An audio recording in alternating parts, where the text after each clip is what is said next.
anime about more niche interests have been on the rise lately, or at least they've become more prominently consistent.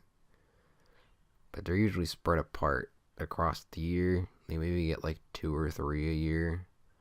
But so far, 2017, we've had two, one after the other, both focusing on Japanese traditional performing arts.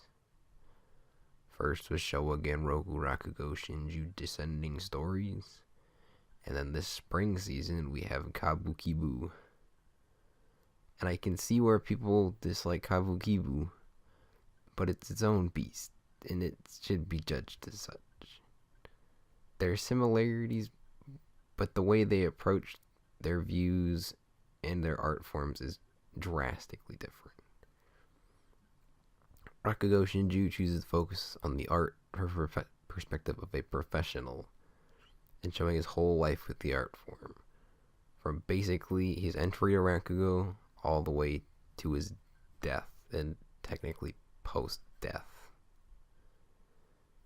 Rakugo Shinju focuses on who people who are doing it for their livings and who they meet on that journey.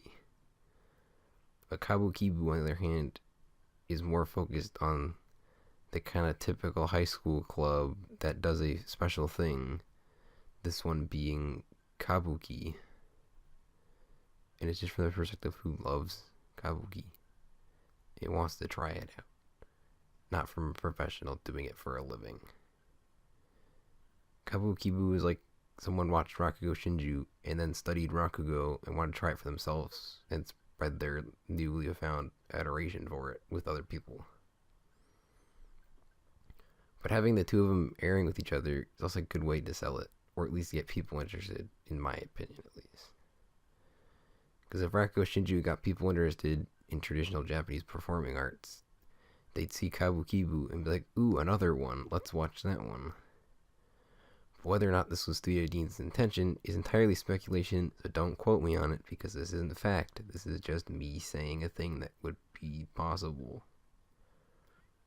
But overall, they're both showing us about their art forms of interest in their own ways, and they both have their pros and cons of their execution. But if you like Kabuki, because you're into niche Japanese performing arts, then go watch Kabukibu and tell me how it is. Because I think Kabuki is interesting in its own right. But I know nothing about it. So if you do, feel free to tell me and educate me on this interestingly long-winded performing art.